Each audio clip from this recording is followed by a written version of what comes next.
When I lost my baby, I almost lost my mind. When I lost my baby, I almost lost my mind. We both like apple cider, but your head is smelling like fruit punch, and I don't even like you that much. Wait, I do. Fuck. Hai, heyo semuanya. Selamat datang dan terima kasih sudah klik video ini. Perkenalkan, saya Sekar Ayu Wulandari dengan NIM 24542367SA23297. Di video ini saya mau ngajak kalian ngobrol-ngobrol santai tentang sebuah buku yang udah bikin saya kayak wow, terdiam dan termenung. Sebuah buku yang mungkin namanya belum sepopuler itu di kalangan umum, tapi isinya dalam banget.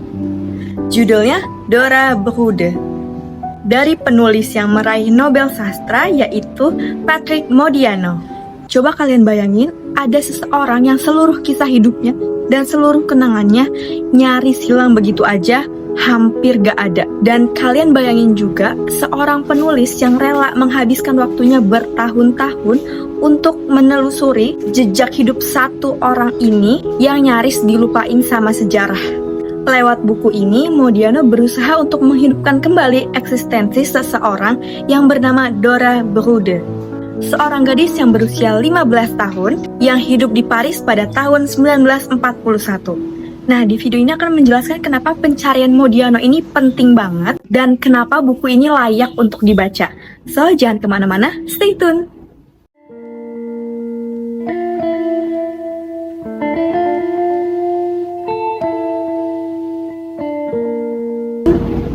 Oke, kita mulai dulu dari kenalan sama penulisnya.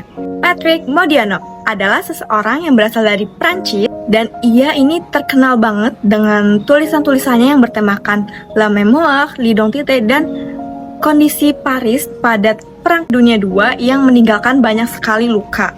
Kalau kalian pernah baca karyanya beliau, kalian pasti tahu banget ciri khasnya beliau. Pelan, sunyi, dan sangat menusuk. Ia memenangkan Nobel Sastra 2014. Jadi kalau ngomongin tentang kualitasnya, udah nggak perlu diraguin karena tulisan-tulisannya sudah bikin takjub para pembaca. Dora Bruder ini bisa dibilang sebagai puncak tema dari tema-tema yang biasa ia bawakan. Dan yang menarik dari novel ini adalah ini bukan sekedar cerita fiksi yang pure dikarang dari awal sampai akhir. Saya lihatnya lebih ke investigasi yang dilakukan oleh Modiano dan dibalut dengan gaya memoir. Jadi ini adalah hasil karya dari Modiano yang dilakukan selama bertahun-tahun untuk mencari siapa sih Dora Bruder itu.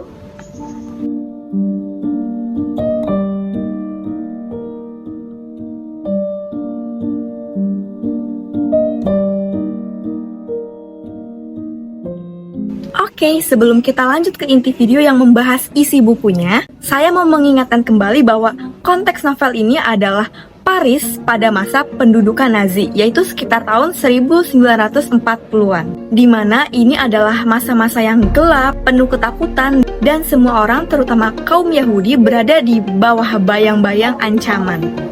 Konteks sejarah ini penting banget untuk kita tahu di awal, supaya nanti ketika saya menjelaskan isi bukunya, kalian akan terbayang bagaimana tegangnya situasi pada saat itu.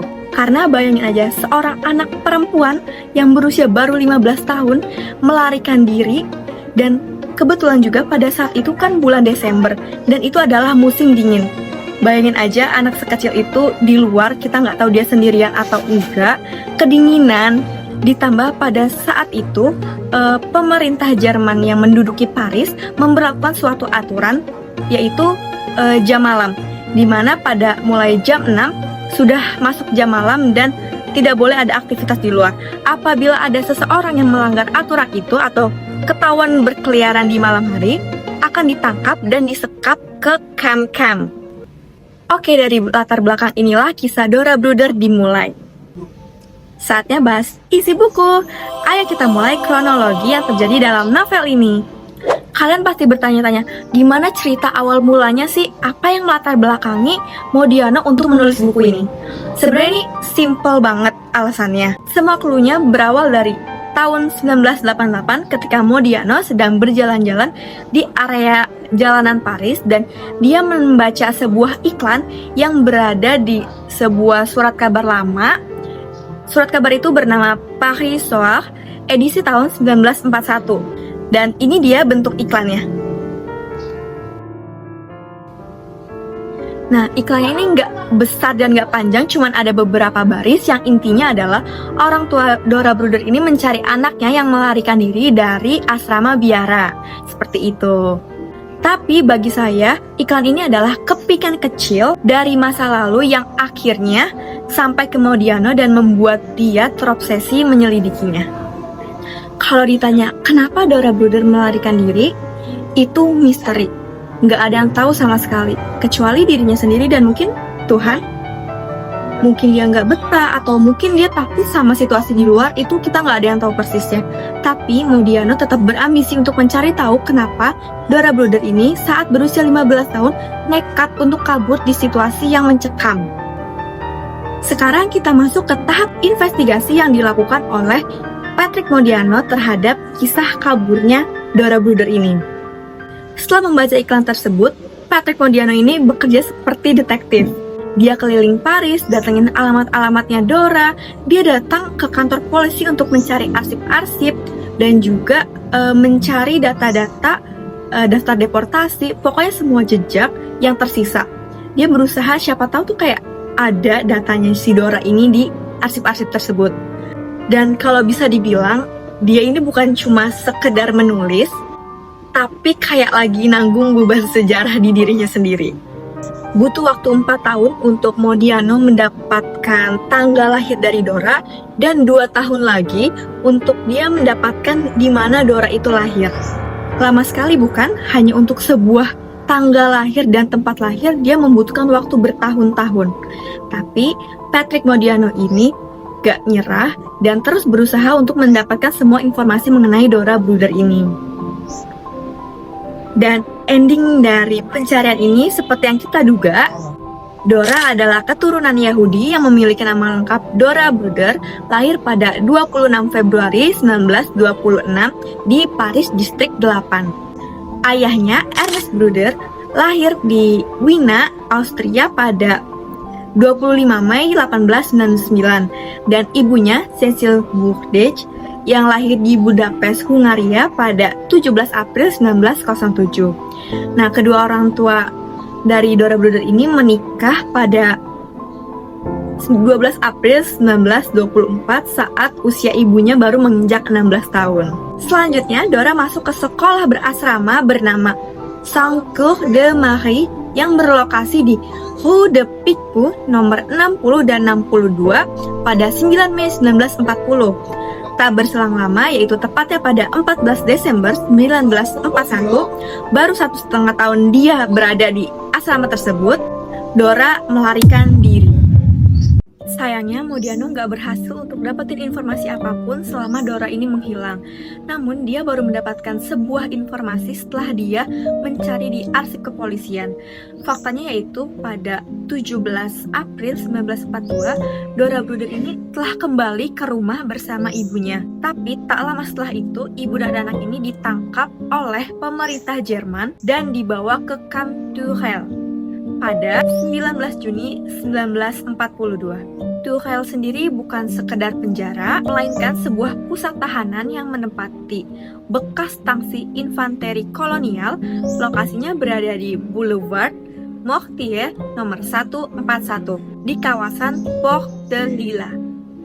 Camp ini mulai beroperasi pada bulan Oktober 1940 dan pada awalnya digunakan untuk menahan warga Yahudi asing dengan status luar biasa. Namun, sejak tahun 1941, kebijakan penahanan berubah. Orang-orang yang ditangkap umumnya langsung dibawa ke Camp Drancy atau ke kamp-kamp di wilayah Loire. Akibatnya, Tuchel kemudian lebih banyak diisi oleh perempuan-perempuan Yahudi yang dianggap melanggar peraturan Jerman. Tak berselang lama, sejak ditahannya ibu dan anak ini di Camp Tuchel, pada 13 Agustus 1942, ia dipindahkan ke Camp Drancy. Setelah sampai di Camp Drancy, Dora ini juga melihat ayahnya yang ternyata juga ditangkap dan disekap di kamp tersebut.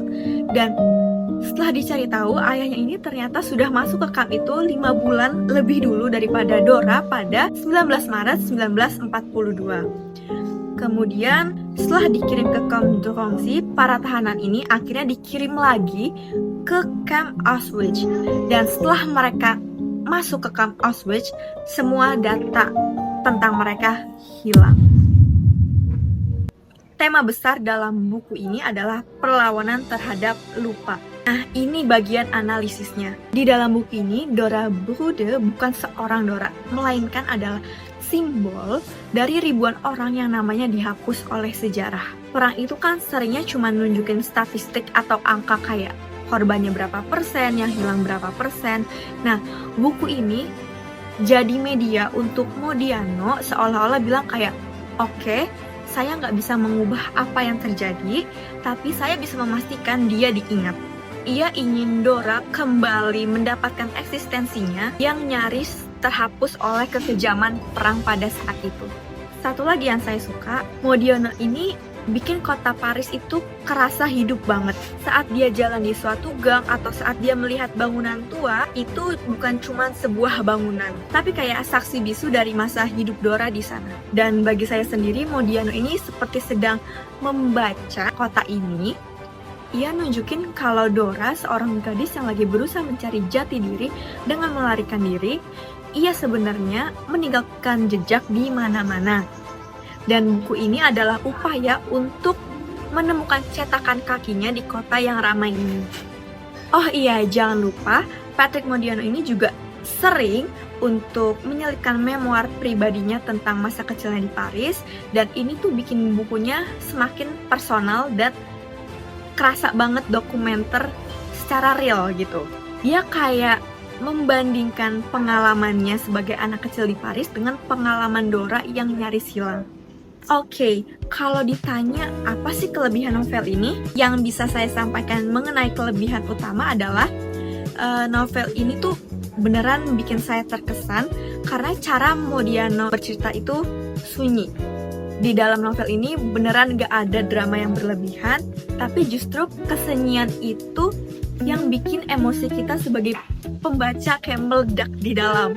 Selain itu, ia juga cerdas menggabungkan kisah Dora dengan kenangan masa kecilnya ketika ia masih kecil dan tinggal di Paris. Wait, sebagai disclaimer, kalau kalian berharap di novel ini ada plot yang meledak-ledak dan ending yang jelas, Dora Bruder mungkin bikin kalian frustasi. Gaya fragmentaris dan non-linearnya ini nguji banget kesabaran kita waktu baca. Dia nih kayak sering lompat-lompat alurnya dari investigasi ke renungan, dari renungan ke investigasi, dan begitu terus bolak-balik. Saya harus jujur, kalau kalian terbiasa sama novel yang alurnya cepat, pas kalian baca karya Modiano ini yang fragmentaris, mungkin butuh penyesuaian. Karena saya sendiri juga ketika membaca kadang agak bingung dan gak sadar kalau ternyata tuh alurnya udah balik ke masa 1995, atau saya pikir itu 1995, ternyata itu adalah 1965. Jadi kayak kita beneran harus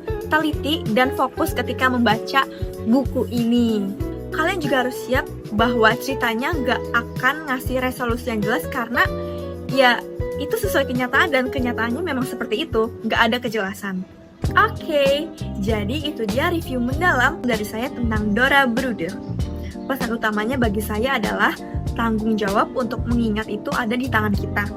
Ini bukan cuma tentang tragedi Holocaust, tapi tentang tanggung jawab kita untuk menghormati dan mengingat setiap nama yang nyaris hilang. Setiap orang, sekecil apapun jejaknya, layak untuk mendapatkan tempat untuk diingat dalam sejarah. Dan Modiano melakukan hal yang mulia di sini.